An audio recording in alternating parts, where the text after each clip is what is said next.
বিসমিল্লাহির রহমানির রহিম। খাবার খানা দেওয়ার পরে দুটি হাত জড়ো করে বলছেন, আব্বুজি আপনি যদি একটা ইজাজত আমাকে দেন, অনেকদিন হয়ে গেল আমি আমার বাপের লয়ে যাইনি গো আমার আব্বুজি, আপনি যদি অর্ডার দেন তাহলে আমি আমার বাপের বাড়িতে ঘুরে আসতে পারি। আর আপনার দাদু ভাই আব্বু আব্বু করে কান্না করি, আমি তাকে তার আব্বা জানের রওজা জিয়ারত করি আনতে পারি। হযরত আব্দুল মুত্তালিব খাওয়া বন্ধ করে দি, চোখ দিয়ে টপ টপ টপ টপ করে পানি ঝরতেছি। হালিমা ও আমেনা তুমি আমাকে কি শোনালে? আমেনা ও গো আমার বৌমা কি শব্দ শোনালে আমাকে? সঙ্গে সঙ্গে আম্মা জান আমেনা রাদিয়াল্লাহু তাআলা আনহা বলেন, আব্বুজি আমার কথায় যদি আপনি ব্যথা পেয়ে থাকেন আমাকে মাফ করে দিন, আমি আপনাকে এমন করে ব্যথা দিতে চাইনি। কেন ব্যথা পেয়েছেন আব্বুজি? আল্লাহর হাবিবের দাদুজি বলতেছেন, ও আমার আমেনা, আমার এই বংশের ভিতরে গৌরব মণ্ডিত ছিল। আমার বেটা হাসিম, আমার আপনার কিনা হাসিম ছিল এই বংশে, তিনি গেলেন ব্যবসাতে আর ফিরে এলেন না। তারপরে ছিলেন হযরত আব্দুল্লাহ, তিনিও গেলেন ফিরে এলেন না। তাই আব্দুল্লাহর স্ত্রী আমেনা তুমি হলে আমার এই বংশের গৌরব মণ্ডিত মহিলা, তুমি হলে ইজ্জত সম্মানে সব দিক থেকে শ্রেষ্ঠ। তুমি যদি চলে যাও তাহলে আমার মনে হয় আমি স্থির থাকতে পারবো না। ফিরে যদি না আসো আমার উপায় কি হবে? আব্বা আমার যাই হোক না কেন, রাসূল পাক সাল্লাল্লাহু আলাইহি ওয়াসাল্লাম কে নিয়ে রাসূল করিম সাল্লাল্লাহু আলাইহি ওয়াসাল্লাম আম্মা দাসী উম্মে আয়মান-কে নিয়ে ইয়াশরিফ দেশে গেলেন, বেরিয়ে চলে এলেন। আব্বাজি আমার পথে আসার পথে আম্মা জানকে হারিয়ে উনি দাদুর কাছে এসে লালিত পালিত হন।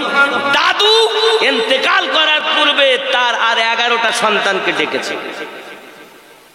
খুব ভালো করে বোঝেন, এরে আমি যতদূর এসছি অন্তত এ পর্যন্ত আসতে 3×2=6 ঘন্টা সময় লাগে। এই যতদূর আমি নিয়ে এনে বললাম 6 ঘন্টা। তো যাই হোক, এমন সময়তে হযরত আব্দুল মুত্তালিব বলে, বাবারা তোমরা এক জায়গায় হও। হয়েছে কি খবর আব্বু বলেন? আমার এই দাদু ভাইকে তোমাদের মধ্যে কে আছে যে লালন পালন করবে এবং দেখভাল করবে? কে আছে বলো? শুনে রাখো, নিজের সন্তানের থেকে বেশি ভালোবাসতে হবে, নিজের বিবির থেকে বেশি ভালোবাসতে হবে, নিজের মা বাপের থেকে বেশি ভালোবাসতে হবে, এমনকি জীবনের থেকে বেশি ভালোবাসতে হবে। সুবহানাল্লাহ। 11টা বেটার ভিতরে কেউ বলেনি, একজনই বলেছিলেন যার নাম ছিল আবু তালিব, যাকে কোরআন মাজিদের সূরা আল ইমরানের 33 নম্বর আয়াতে ইমরান নাম বলেছেন, কুনিয়াত ছিল আবু তালিব। সুবহানাল্লাহ বলে। সুবহানাল্লাহ। কেউ দায়িত্ব নেয়নি, আবু তালিব নিয়েছিলেন। সন্তানের থেকে বেশি ভালোবেসে নমুনা দেখিয়ে দিয়েছেন। যখন শিয়াবে আবু তালিবে 3 বছরের মতো আমার আপনার নবী আশ্রয় নিয়েছিলেন, তখন দুশমন এসে আঘাত করবে বলে দরজার সম্মুখে নিজের বেটা আলীকে শোয়াতেন আর রাসূল পাককে ভিতরে দিয়ে দিতেন। সুবহানাল্লাহ। ইসলামের ইতিহাস বলছে। আব্বাজি আমার সোনা মানিক নবী পাক সাল্লাল্লাহু আলাইহি ওয়াসাল্লাম বর্ণনা করে শেষ করা যাবে না। আসুন আমরা এবার ফিরে আসি হযরত মাওলা আলী রাদিয়াল্লাহু তাআলা আনহুর কাছে। বলবো আলী রাদিয়াল্লাহু তাআলা জন্ম নিলেন কাবা শরীফে, ইন্তেকাল করছেন মসজিদে কুফাতে। হযরত আলী রাদিয়াল্লাহু তাআলা হলেন বেলায়েতের সম্রাট। আপনাদের এই গ্রামে বুড়ো পীর বাবা শুয়ে আছেন রহমাতুল্লাহ আলাইহি, ওনার সিলসিলাটা যদি মাওলা আলী থেকে এসে থাকে হক, আর যদি ওনার সিলসিলা অন্যদিকে যায় আলী পাক থেকে যদি না হয় বাতিল। কারণ নবী পাক আমার জানিয়েছেন, বেলাল হযরত আবু তালিব রাদিয়াল্লাহু তাআলা আনহু, এ বাবাজি আমার সোনা মানিক, ওনার পুত্র হযরত আলী রাদিয়াল্লাহু তাআলা আনহু, যাকে আলাইহিস সালাম বলা জায়েজ আছে, রাদিয়াল্লাহু তাআলা আনহু বলা যায়। আরো একটা উপাধি আল্লাহ দিয়েছেন, কারামাল্লাহু ওয়াজহুল কারীম। সুবহানাল্লাহ। কেউ যদি আলাইহিস সালাম বলে তো ফতোয়া দেয় আলাইহিস সালাম বলা যাবে না। রাসূল পাক বলেন, আমার গোশত আলীর গোশত, আমার রক্ত আলীর রক্ত। জোরে বলুন সুবহানাল্লাহ। এখানে একটা ছায়া দেখছেন, ছায়া দেখছেন? এ ছায়াটা কিসের গো বাবা? কথা বলেন না। আমার হাতের ছায়া তো, বুঝবেন ভালো করে। হাতের ছায়া কিসের ছায়া? সত্য না মিথ্যা? আচ্ছা, ছায়াটা কি হাত? সত্য না মিথ্যা? ছায়াটা হাত নয়, সত্য না মিথ্যা? কথা বলেন না, বুঝতে পারেননি নাকি? কিসের ছায়া? হাতের। ঠিক না ভুল? আচ্ছা, ছায়াটা হাত নয়, এটা ঠিক না ভুল? নবুয়াত বেলায়াত নয়, ছায়া হাত নয়, নবুয়াত বেলায়াত নয়। তবে হাতেরই ছায়া, নবুয়াতেরই ছায়া বেলায়াত। জোরে বলেন সুবহানাল্লাহ। কথা কি বুঝেছেন? সংক্ষিপ্তভাবে যুক্তি বুঝেছেন? বাবা যদি বলেন বেলায়াত আমি খুঁজবো, তাহলে আপনি কোরআন মাজিদের সূরা আল মাইদা খুলুন, 67 নম্বর আয়াত দেখুন। ওই দিন গাদিরে খুমে নবী আমার আলীর বেলায়াত ঘোষণা দিয়েছেন। কিন্তু আলী পাকের বেলায়াত যেদিন কাবায় উনি আগমন করেছেন, মিলাদ পাক হয়েছে, ওদিন থেকেই তিনি বেলায়াতের সম্রাট। সুবহানাল্লাহ। আরো যদি গভীরে যান, মাওলা আলী কারামাল্লাহুল কারীমের নূর আল্লাহ তখন সৃষ্টি করেছেন যখন আমাদের নবীর নূর আল্লাহ সৃষ্টি করেছেন। আমরা সুন্নি মাওলা আলীকে গাদিরে খুমের দিক থেকেই বেলায়াতের সম্রাট মানি না, আমরা রুহের জগৎ থেকে বেলায়াতের সম্রাট মানি। কেন? এ ভালো করে বোঝেন। বেলায়াত রাসূল পাক সাল্লাল্লাহু আলাইহি সাল্লামকে আল্লাহ দিয়েছেন নবুয়াত, আলীকে দিয়েছেন আল্লাহ পাক নবী পাকের সাদকায় বেলায়াত। শরিয়াতের হুকুমে আমার নবী পাকের কাছে সবাই বায়াত গ্রহণ করেছেন, সে থেকে এসেছে। কিন্তু রুহের জগতে আমার আল্লাহ পাক আলীকে নির্বাচন করে রেখেছেন। যেমন সারমর্ম আমি বলি, আল্লাহ পাক আমার নবী পাকের নূর মোবারক সৃষ্টি করে ময়ূর আকারে রেখেছেন। ময়ূরের মাথায় টোপ, এই টোপটা হলো মাওলা আলী। ময়ূরের মাথায় মালা, এটা ছিল হযরত খাতুনে জান্নাত। দুই কানে ছিল দুল, এটি হলো হাসান হোসাইনের নিশানা। তাই একটি ময়ূর সামনে রসুলে পাক আছেন ময়ূর হয়ে, আর তার মধ্যেই আহলে বায়াতের নিশানা রকানা। সুবহানাল্লাহ। কথা বোঝা গেছে? এই নূর সমস্ত, আপনি মনে করছেন আদম নবী, ওনার কাছে আমার নবীর নূর আছে, আহলে বায়াতের নূর আছে। আচ্ছা, এখন যারা হজে যায়, হজে গিয়ে কি করে জানেন? আরফাতের ময়দানে, ওই আরফাতের ময়দানের পাশে একটা মসজিদ আছে, মসজিদের নাম হলো মসজিদে নিমরা। মসজিদে নিমরা, এই মসজিদে 2 রাকাত করে নামাজ পড়তে হয়। আর ওখানে গিয়ে দোয়া করে, রব্বানা যালামনা আনফুসানা ওয়া ইল্লাম তাগফির লানা ওয়া তারহামনা লানাকুনান্না মিনাল খাসিরিন। হে বাবা, এ দোয়া আদম নবী 350 বছর করে দোয়া কবুল হয়নি, তোমার কি কের হবে? 350 বছর ধরে হজের গাইড বুকেও লেখা আছে, কিন্তু কিভাবে দোয়া কবুল হবে কোনো গাইড বুকওয়ালা লিখছে না, চোরের দল সব। আদম নবীর দোয়াকে এইভাবে কবুল হলো। আল্লাহ পাক আল্লাহ তাআলা বলেন, জিবরাইল যাও আর আমার আদমকে বলো, আয় আদম, দোয়া যদি কবুল করাতে চাও তো বলো, আয় আল্লাহ আমাকে ক্ষমা, আল্লাহুম্মা গফিরলি বিওয়াসিলাতি মুহাম্মাদিন সাল্লাল্লাহু আলাইহি সাল্লাম ওয়া আলিয়াও ওয়া ফাতিমাও ওয়া হাসানাও ওয়া হুসাইনাও। আল্লাহ, আমি আদমকে মুহাম্মদ সাল্লাল্লাহু আলাইহি সাল্লামের ওসিলাতে, হযরতে মাওলা আলীর সাদকাতে, খাতুনে জান্নাতের সাদকাতে, হাসান ও হুসাইনের সাদকাতে আমাকে মাফ দাও। আল্লাহ 1 সেকেন্ড দেরি করলেন না, আদম নবীর তওবা কবুল করলেন। সুবহানাল্লাহ। আদম নবীর তওবা আহলে বায়াতের সাদকায় কবুল হচ্ছে, রাসূলে পাকের ওসিলাতে কবুল হচ্ছে। আর তুমি মনে করছো তোমার দোয়া এমনি কবুল হয়ে যাবে? চোরের দল। যতদিন আরফাতের ময়দানে হাজী সাহেবেরা বাপের অনুসারী হয়ে দোয়া না চাইবে, তার জীবনের গুনাহ মাফ হবে না। আর জীবনের গুনাহ মাফ না হলে ওর হজই হবে না। কি মনে করেছেন? খালি রব্বানা যালামনা আনফুসানা ওয়া ইল্লাম তাগফির লানা ওয়া তারহামনা লানাকুনান্না মিনাল খাসিরিন। হজে যান যারা, যদি কেউ গিয়ে থাকেন, জানি না কি করে এসছেন, আপনারাই জানেন, তো যদি আল্লাহ পাক কাউকে নিয়ে যান তার খানায় কাবায় মেহমান যদি বানান, তো এইভাবে দোয়া চাইবেন যেভাবে আদম নবী চেয়েছেন। জোরে বলেন সুবহানাল্লাহ। কথা কি বুঝতেছেন? আরো আগিয়ে চলুন। ওখান থেকে আপনাকে আরফাতের ময়দান থেকে যেতে মুজদালেফাতে, ওখানে অবস্থান করতে হবে। এখানে নামাজ করে মাথা গরম করো, আর ওখানে তোমাকে ইচ্ছা করে নামাজ কাজা করতে হবে। কাজা না করলে তুমি অপরাধী। কি গো, ইচ্ছা করে তোমাকে নামাজ কাজা করে যেতে হবে, আর সেখানে গিয়ে ওই মাগরিব আর এশা একসঙ্গে পড়তে হবে। জোরে বলে কেন কেন বাবা? জোহর আর আসর একসঙ্গে পড়ে নিলেন, এখনো আসরের ওয়াক্ত হয়নি, পড়তে হবে নাকি? জোহরের এখনো আসরের ওয়াক্ত হয়নি, পড়ে নিতে হবে। এরপরে কি করতে হবে না, তো এবার রাস্তায় চলে যান। যদি ওয়াক্ত হয়ে যায় মাগরিবেতে, নামাজ পড়লি হজ বাদ, হজই হবে না। পড়লে নামাজ হজ হবে না। ইসলাম তোমার বাপের দেওয়া ধর্ম নাকি? ইসলাম আল্লাহ দিয়েছেন, প্রচারক রসুলে পাক, প্রচারক আহলে বায়াত। আজ ইচ্ছা মতো যে যার মতো বলছে ইসলাম। আব্বাজি আমার, এবার ওখান থেকে আপনি যখন গেলেন মুজদালিফায় পৌঁছালেন, তাবু খাটানো আছে সব, তাম্বুর ভিতরে আপনি ঢুকলেন, আপনি নামাজ আদায় করুন। রাত যদি 1টাতে পৌঁছান, 1টাতে গিয়ে আপনাকে মাগরিব আর এশা পড়তে হবে।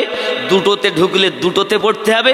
যত রাতে ঢুকবেন তত রাতেই আপনাকে ওই একসাথে নামাজ পড়তে হবে, মাগরিব আর এশা। আসর পড়া যাবে না, পড়লেই এই মানে জোহর আর আসর, মাগরিব পড়া যাবে না। আপনি যদি মাগরিব পড়ে নিলেন, আপনার যাওয়া বেকার হয়ে গেল, 5 লাখ টাকা পানিতে গেল। কথা বোঝা গেল? জি, চলুন না গিয়ে আব্বাজি আমার সোনা মানিকের, আমি বোঝাতে চাচ্ছি মাওলায়ে কায়নাত শেরে খোদা রাদিয়াল্লাহু তাআলা আনহু, ওনার কলিজার টুকরা হযরত ইমাম হাসানে পাক রাদিয়াল্লাহু তাআলা আনহু, ইমাম হোসেনে পাক রাদিয়াল্লাহু তাআলা আনহু। এ বাবাজি আমার সোনা মানিকের, ইমামে হোসেনে পাক রাদিয়াল্লাহু তাআলা আনহু যদি কারবালার মাটিতে আমাদের জন্য জীবন নিজের গর্দান না কাটিয়ে দিতেন, তাহলে আজ ইসলাম আমরা পেতাম না। মসজিদে আযান হতো না, খুতবা হতো না, নামাজ হতো না, আমরাও দুনিয়ায় আপনার কিনা ইসলাম পেতাম না বাবা। ইসলামের আর এক নাম আপনার কিনা ইমাম হযরত আলী রাদিয়াল্লাহু তাআলা আনহু, ইসলামের আর এক নাম হযরত খাতুনে জান্নাত, ইসলামের আর এক নাম হাসানে পাক, আর এক নাম হোসেনে পাক। জোরে বলুন সুবহানাল্লাহ, সুবহানাল্লাহ। আব্বাজি আমার ইমাম হোসেনে পাক রাদিয়াল্লাহু তাআলা আনহু নিজের গলা কাটিয়ে দিলেন, কিন্তু আপনার কিনা পানি পান করলেন না। উনি যদি চাইতেন, অনেক সময়তে দেখবেন অনেক দুশ্মনেরা বলে নবী শাফায়াত নাকি করবে হাসরের দিন, নিজের নাতিকে বাঁচাতে পারেননি, তো আমাদের কিভাবে বাঁচাবে? জোরে বলুন নাউজুবিল্লাহ। নাউজুবিল্লাহ বলছে না? শুনেছেন? জি এ শুধু তাই না, আমরা যখন দলিলে বলি আল্লাহ মানা নবী মানা নয়, নবী মানলে আল্লাহ মানা হয়। ঠিক না ভুল? নবী মানলে আল্লাহ মানা হয়। কোথায়? সূরা নিসা আয়াত 80। জোরে বলুন সুবহানাল্লাহ। কি বলেছেন? মাইয়াতি রাসূলা ফাকাদ আতা আল্লাহ। কেউ যদি রসুলে পাকের ইত্তেবা করে, সেই ইত্তেবা আল্লাহর ইত্তেবা হয়ে যায়। আর অনেক কানা বলতেছে উস কি কথা, সেরে কি কথা। তার নাম হলো ভাড়, তারপর ঢোসা, মুতখোর। মুতখোর চেনেন? মুতখোর দেখেননি মনে হয়। ডাবচোর চেনেন? ডাবচোর আছে না? ডাবচোর আছে, সে বলতেছে না এ কথা ঠিক না। যুবক কানা কোরআন শরীফে পড়তে পারে না, আর সূরা নিসা আয়াত 80-তে আল্লাহ পাক বলছেন এ ডাবচোর কিছু জান না। মুতখোর, বলছে মুত খাবো, গরুর মুত। আরে মুত যদি খাবি তা তুই কত মুত খাবি? মাদ্রাসা তালবিলিমদের বললি তো মুতে ভর্তি করে রাখে, সেটাই খাস, গরুর মুত খাবি কেন? নাকি গো?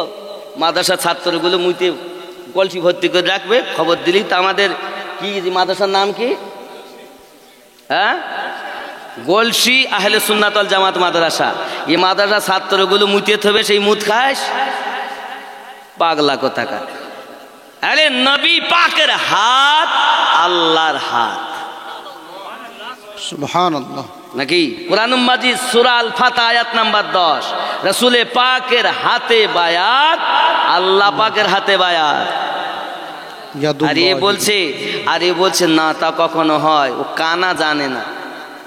আল্লাহ নিজেই বলছেন, ইন্নাল্লাযীনা ইউবাইউনাকা ইন্নামা ইউবাইউনাল্লাহ ইয়াদুল্লাহি ফাওকা আইদিহিম, সূরা আল ফাতহ আয়াত নাম্বার 10। যে রাসূল আল্লাহ পাক বলছেন, নিশ্চয় যে বা যাহারা আপনার কাছে বায়াত গ্রহণ করেছে তারা আমি আল্লাহর কাছে বায়াত গ্রহণ করেছে। আপনার হাতের উপরে আছে আমি আল্লাহর কুদরতি হাত। তাহলে বোঝা যাচ্ছে শরিয়াতে নবী পাকের হাত, হাকিকাতে আল্লাহ পাকের ওটাই কুদরতি হাত।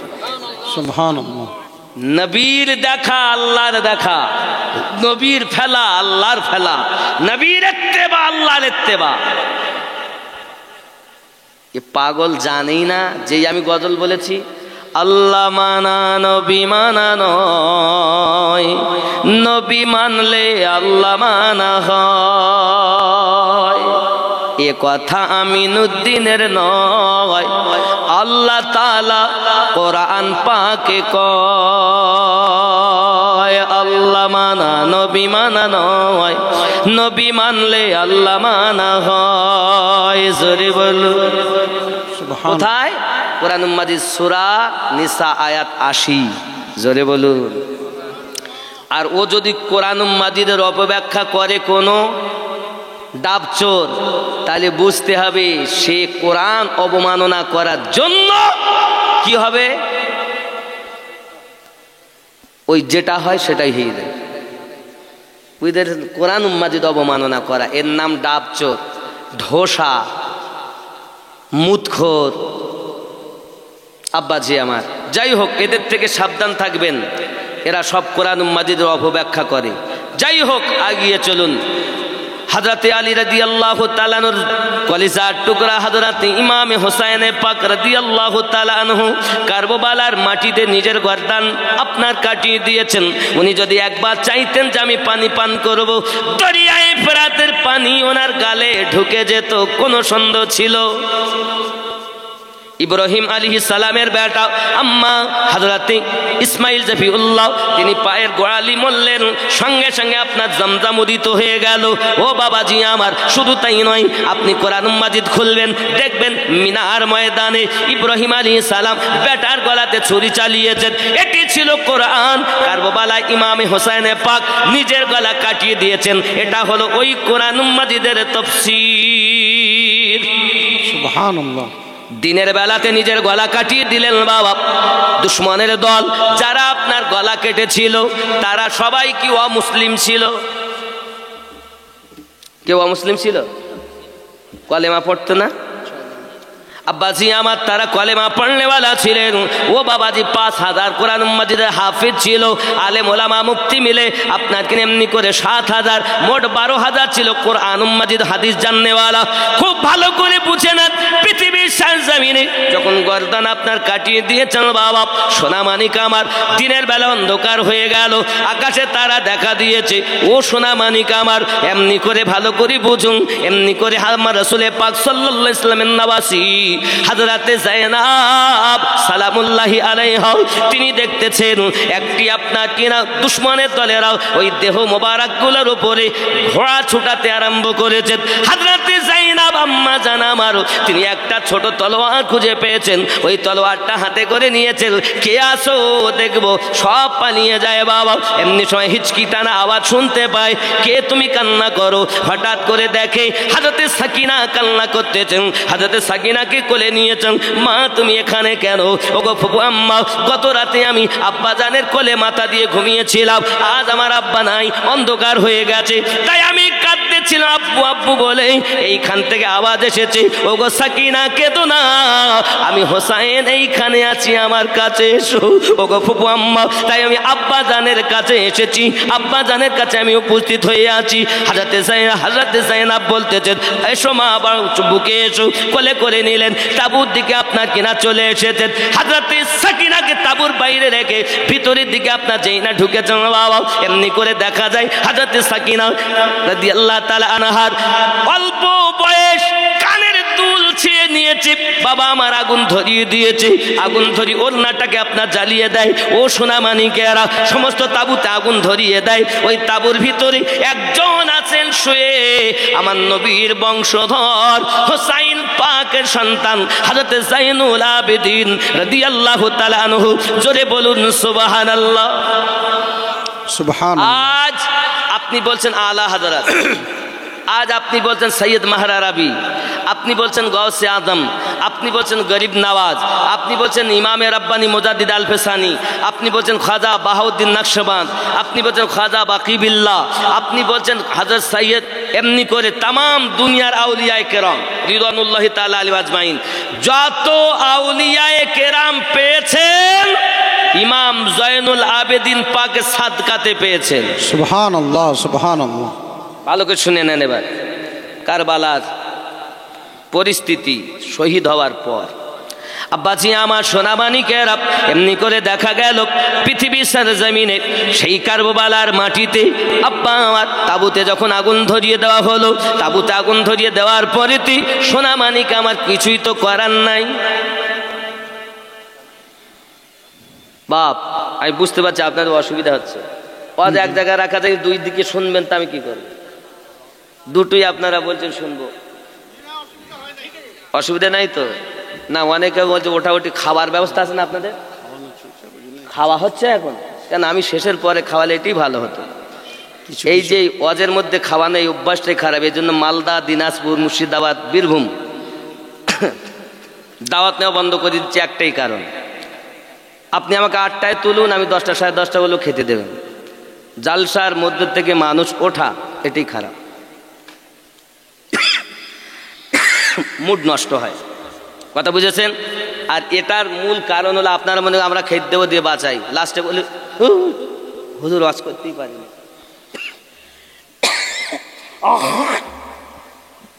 আমার অসুবিধা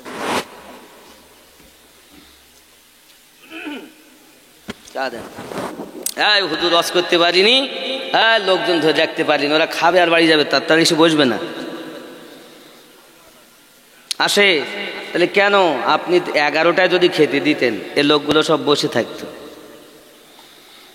বুঝতে পারছেন? এরকম ঘটনা ঘটছে আমাদের ওইদিকে, এরকম সিস্টেম নেই। এজন্য আগামী থেকে দাওয়াত যদি কেউ করতে চান রমজান মাসে যোগাযোগ করবেন। 2024-এর লাস্ট এবং 25 সালের দাওয়াত রমজান মাসেই নেওয়া হবে। আমার সঙ্গে সরাসরি যোগাযোগ করবেন। টাইম মনে রাখবেন, বেলা 11টা থেকে 1:30 রমজান মাস। রমজান শেষ, দাওয়াত নেওয়া শেষ, 1 বছর আর দাওয়াত নেওয়া যাবে না, বুঝতে পেরেছেন?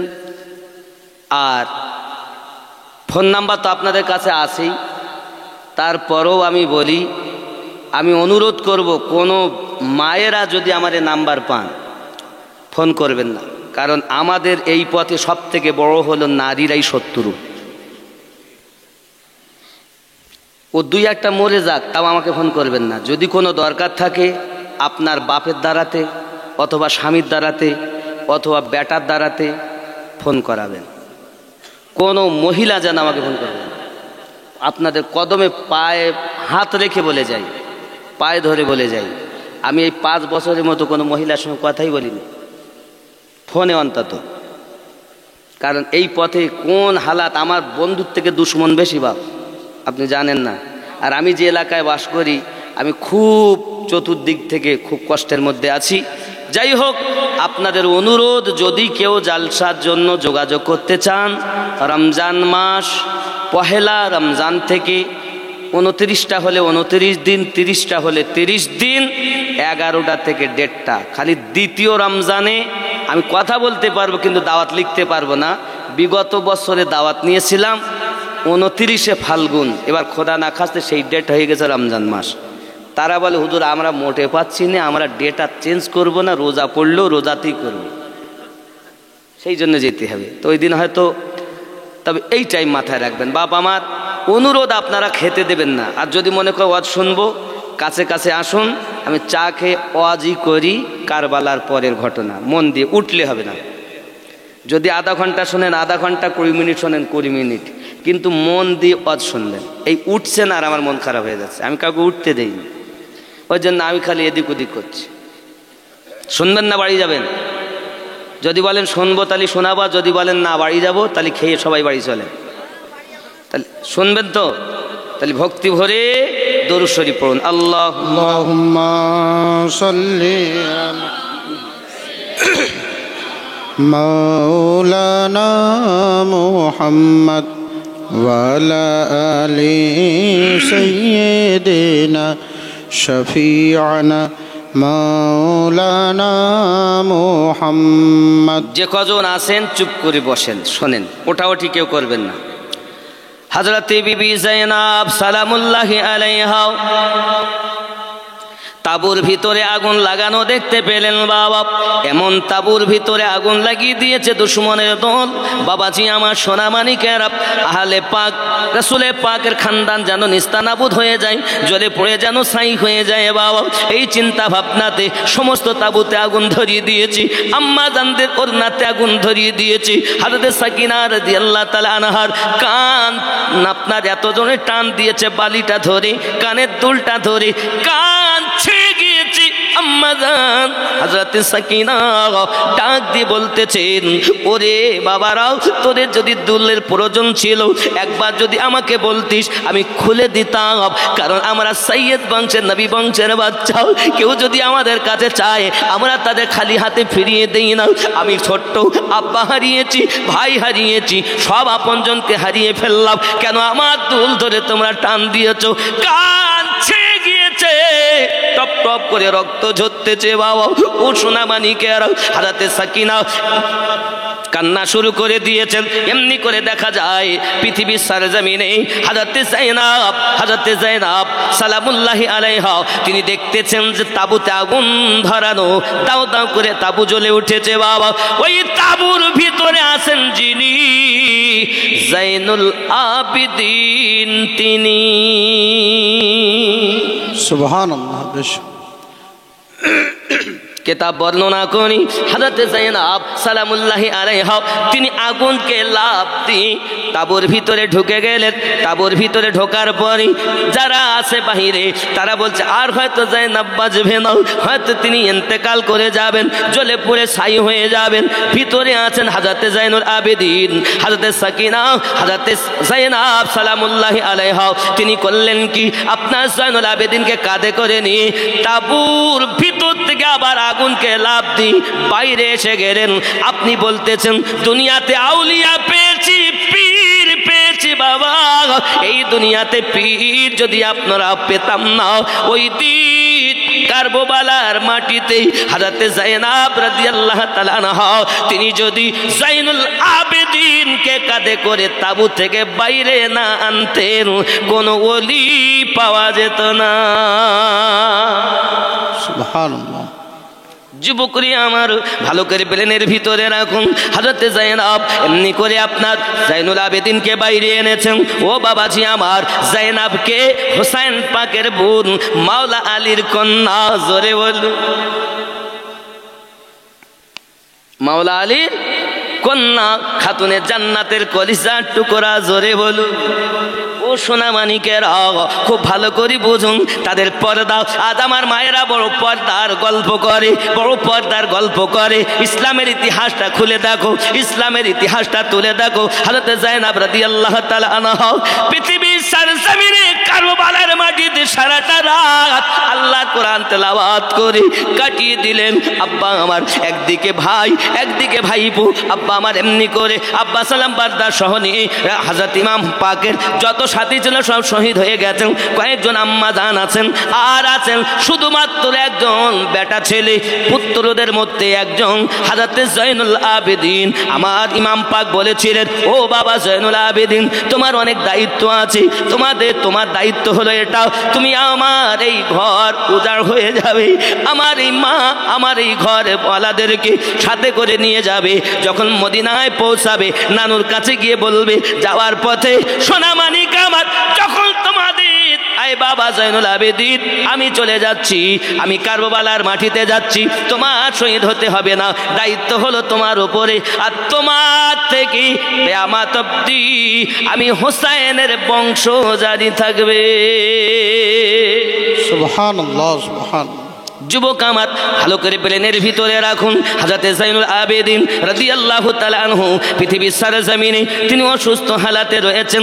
ও বাবাজি আমার, রাত অতিবাহিত হয়ে গেল, সকাল যখন হয়েছে দেখতেছে যে আপনার একটা বল্লভের উপরে ইমাম পাকের মাথা মোবারকা রাখা রয়েছে। বাবা হযরত যায়েনব যখন দেখতে পেয়েছেন আর চোখের পানি রাখতে পারেন না, ফিট হয়ে পড়ে গেছেন, বেহুশ হয়ে গেছেন। আরে যে ভাই আমার, যে ভাইয়ের খাতিরে আমার নানু নিজের বেটা কুরবানি দিয়েছেন, যে ভাইয়ের খাতিরে আমার দরুদি নবী আমার নানুজি যার জন্য সেজদা লম্বা করে দিয়েছেন, আহারে যে ভাইয়ের খাতিরে আমার নানুজি পৃথিবীর সরজমিনে এমনি করে সব কুরবান করে দিই, যাকে আপনার কিনা কোলে করে নিয়ে খেলাধুলা করেছেন, সেই ভাইজানকে আজ পানি পান করানো হলো না, আজ তার মাথা পল্লবের উপরে রেখে টাঙিয়ে রেখেছে দুশ্মনের দল। ও সোনামানিকেরা আমার, এমন করে ইবনে জিয়াদের সেনা সৈন্যরা করলো কি, ওই আহলে বায়াতের সমস্ত ঘরওয়ালাদেরকে হাতে আপনার শিকল বেঁধে দিয়েছে, পিছনে হাত করে দিয়েছে বাবা, আর জয়নুল আবেদিনকে আপনার উটের উপরে চাপিয়ে নিয়েছে, এমনি করে নিয়ে তার আপনার রওনা দিয়েছে বাবা, শিকল দিয়ে বাঁধা। শুধু তাই নয়, ছোট্ট সাকিনার হাতে বেড়ি, গলাতে তারা বেড়ি দিয়েছি। ও যুবক সোনামানিক চলুন আগিয়ে যাই, হযরতে যায়েনব হযরতে ফুজ এমনি করে আপনার ফুজা, ও বাবাজি আমার হযরতে সাকিনা, এমন করে দেখা যায় ও বাবাজি সোনামানিকেরা কয়েকজন আম্মাজান ওখানে রয়েছেন, ওনাদেরকে হাতে বেড়ি দিয়ে যখন টেনে নিয়ে যায়, আব্বা আমার রাস্তায় যেতে যেতে যেতে যেতে জোহরের নামাজের সময় হয়ে গেছে, আযান হয়েছে। হযরতে যায়েনব বলেন, আল্লাহ পৃথিবীর সরজমিনে যদি পানি পেতাম উজু বানিয়ে নিতাম, যদি মুক্তি পেতাম উজু বানাতাম, যদি মাটি পেতাম তায়াম্মুম করতাম, কিছুই তো যখন পেলাম না, আয় আল্লাহ আমরা এই অবস্থাতে মাথা নিচু করি, আমাদের নামাজ কবুল করে নাও। আমার আম্মা জানেরাও হযরতে সাকিনা হযরতে যায়েনব ইমাম হোসেনের বিবি, বাদশার কন্যা, রাজার মেয়ে, রাজার মেয়ে, আয় হায় সব ছিনিয়ে নিয়েছে জানো। আজ পর্দার কথা বলো, ওড়না নাই, ওড়না নাই।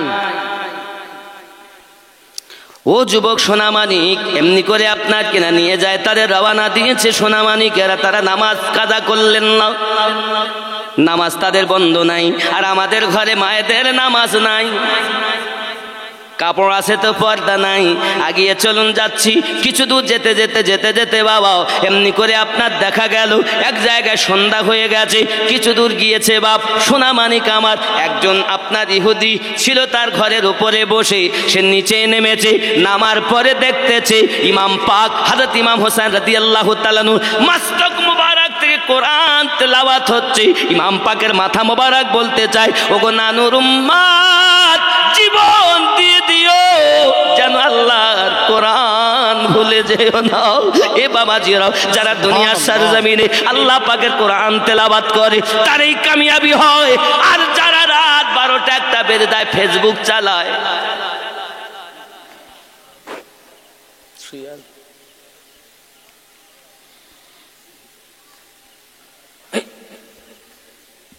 ভাব দেখেছেন বিষয় কি বলেন তো? ফেসবুক চালাচ্ছে, চালাতে চালাতে তোর ঘুমেছে, হাতের মোবাইল পড়ে গিয়ে আবার উঠে দেখতেছে। আছে না নাই? আছে না নাই? নবীর দুশ্মন কোথাকার। কোরআন তেলাওয়াত করো, কোরআন তেলাওয়াত করো। ফেসবুক না চালিয়ে উঠে একটু উজু করে 2 রাকাত নফল নামাজ পড়ে আল্লাহর কাছে কাঁদো। আজ মোবাইল হলো এই বাক্স, খুব ভালো বাক্স, আবার সব থেকে খারাপ বাক্স, নাকি বলেন? যত ভালো করেছে তার থেকে বেশি খারাপ হয়েছে। আর ছেলেরা আছে মারো মারো, মার মার মার মার মার, আছে না নাই? আছে না নাই? এখন এই মার মার করতে করতে বিছানায় ঘুমিয়ে আছে, মার পাশে মার মেরে মার নাক ফাটিয়ে দিয়েছে। হ্যাঁ, কি হলো কি হলো কি হলো, এরকম করছিস কেন? তা বলছে সেই মার কি হয়েছে, মানে ওর ব্রেনে শুধু ওইটাই। আসলে এটা এই কারণে এই খেলাগুলো করা হয়েছে, আমাদের সমাজের ছেলেগুলোর ব্রেন হ্যাং করার কারণেই, এগুলো শেষ করে দেওয়ার কারণে। এরা যেন আল্লাহওয়ালা না হয়, নবীওয়ালা না হয়। অমুসলিমদের মধ্যে খেলা কম করে, বেশিরভাগ আমার সমাজের মধ্যে বেশি। আর ছোট ছেলেরা যা মোবাইল চালাতে জানে তা আমরা জানি না। ঠিক বলছি না ভুল? আপনি আপনার বাচ্চার হাতে মোবাইল তুলে দিলেন মানে আপনার বাচ্চা নষ্ট হয়ে গেল। তাহলে নষ্ট যদি হয়ে যায় তাহলে ওই বাচ্চাকে আপনার কি করতে হবে? তাহলে বাচ্চার জন্য যদি জাহান্নামে যেতে হয় তাহলে ওই বাচ্চার থাকার থেকে না থাকাই ভালো। কি বলেন? আল্লাহ পাক রব্বুল ইজ্জাত বলেন, ইয়া আইয়ুহাল্লাযিনা আমানু কু আনফুসাকুম ওয়া আহলিকুম নারা। ঈমানদার বিশ্বাসীগণ, তোমরা নিজে বাঁচো, তোমার আহলে বর্গদিগকে বাঁচাও। তো বেটা নিজেও বাঁচে না, বাচ্চারও বাঁচায় না। নিজেও সিনেমা খোর, বাচ্চা ওই মোবাইল, সেই পাবজি খোর, ফ্রি ফায়ার। ঠিক না ভুল বলতেছি? আর ফ্রি ফায়ার খেলো না শোনা, যতদিন বেঁচে থাকো এই মোবাইলে তুমি যদি যা চাইবে তাই পাবে। তো অন্তত ভালো নাচ শুনো, আল্লাহর কোরআন তেলাওয়াত শোনো, যেসব আহলে সুন্নাত ওয়াল জামাতের উলামায়ে কেরাম আছেন তাদের বক্তব্য শুনো, তাতে লাভ আছে। সবার ওয়াজ আবার শোনা যাবে না বলো? কারণ আপনি যদি সবার ওয়াজ শোনেন তো দেখবেন সাধারণ পাবলিক এখন এখানে হাত বাঁধালো কি কেনে হাত বাঁধতেছে, বাঁধবে না? বাঁধতেছ কিনা? আব্বা আমার অনেক কথা। আপনি মক্কাতে যাবেন, মদিনাতে যাবেন, 4 শ্রেণীর লোক পাবেন। কেউ হাত বাঁধবে এইভাবে, আমি দেখেছি, ঠিক এইভাবে বাঁধবে, কি এই এরকম করতে থাকে। আবার 1 শ্রেণী এইভাবে বাঁধবে।